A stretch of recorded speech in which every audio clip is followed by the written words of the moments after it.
C'est une arrivée qui sonne comme un réveil. C'est loin d'être la troisième vague annoncée. Son imminence a soudainement tiré de leur somnolence forcée les fans et autres gens de la mer. La houle, dite longue, ne tardera pas à frapper fort, très fort même, avec des creux d'environ 2 mètres à 2,50 m.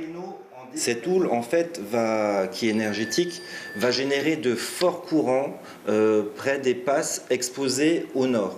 Et surtout les petites passes, comme la passe du Beachcomber à Moorea ou les petites passes au nord de Tahiti. Donc ça va créer de forts courants sortants, donc ce qui peut être dangereux pour les navigateurs ou même pour les surfeurs qui peuvent se faire emporter. Donc il faut faire attention au niveau des passes à ce courant.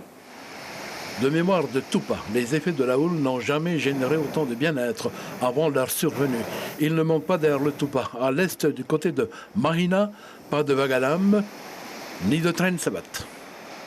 On n'abandonne pas, on arrête un petit peu, on se repose pour pouvoir reprendre cet après-midi. Ils annoncent des grosses vagues, donc ça va être sympa. Pas vraiment, parce qu'au fait, ils nous annonçaient une grosse houle et on croyait que ça allait arriver ce matin.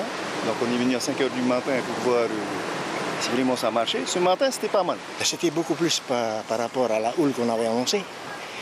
Mais bon, là, ça fait presque 2 heures que je suis là, c'est pas vraiment monté. Évoque la galère, on est surfeur ou on ne l'est pas, se pose la question des jeunes apprenants par les temps qui courent. Il faut prendre son mal en patience, c'est le prix pour atteindre le sommet de la vague.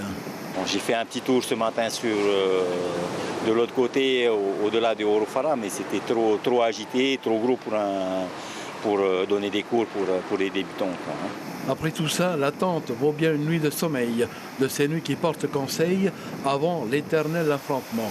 L'homme qui tient bon face aux éléments, tel cet arbre solidement accroché au-dessus des flots.